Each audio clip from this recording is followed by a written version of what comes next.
Vous avez saisi les données, modifié les données dans votre feuille de calcul, vous avez le cas échéant modifié la structure de votre tableau, il est temps d'entrer les formules de calcul.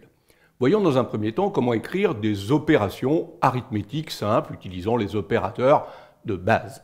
Vous devez pour cela respecter un certain nombre de règles lorsque vous allez écrire vos formules de calcul. Je vous les présente ici.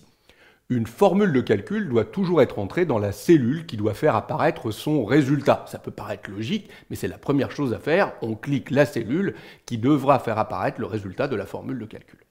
Deuxième règle, une formule commence toujours par le signe égal. C'est ainsi qu'Excel comprend que l'on va saisir entrer une formule de calcul. On commence par appuyer le signe égal sur le clavier.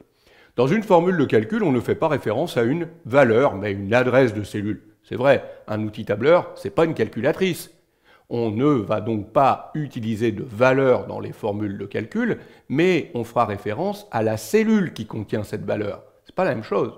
On parlera d'adressage. Ainsi, si la cellule contient une autre valeur, si la valeur est modifiée, la formule de calcul se mettra à jour automatiquement. On verra plus tard qu'il existe plusieurs modes d'adressage, qu'on appellera l'adressage relatif, l'adressage absolu, l'adressage mixte. Et on verra que c'est une règle essentielle dans les tableurs pour pouvoir recopier efficacement, correctement ces formules de calcul. Mais nous aurons des vidéos qui nous permettront de parler précisément de ces modes d'adressage. Dans une formule de calcul, on utilise les opérateurs classiques, opérateurs de base. Je vous les ai indiqués ici, le plus, le moins. Attention, le multiplier, c'est l'étoile. Le diviser, c'est la barre oblique. Et si vous voulez élever à la puissance, c'est l'accent circonflexe, le petit chapeau. Vous allez utiliser ces opérateurs et vous respecterez les règles d'arithmétique. Vous le savez, en arithmétique, si vous faites par exemple la multiplication d'une différence, vous savez que la multiplication est prioritaire par rapport à la soustraction. Donc vous allez d'abord faire la soustraction ou alors mettre des parenthèses avant d'effectuer la multiplication. Ces règles, il faut bien évidemment les respecter dans un outil tableur.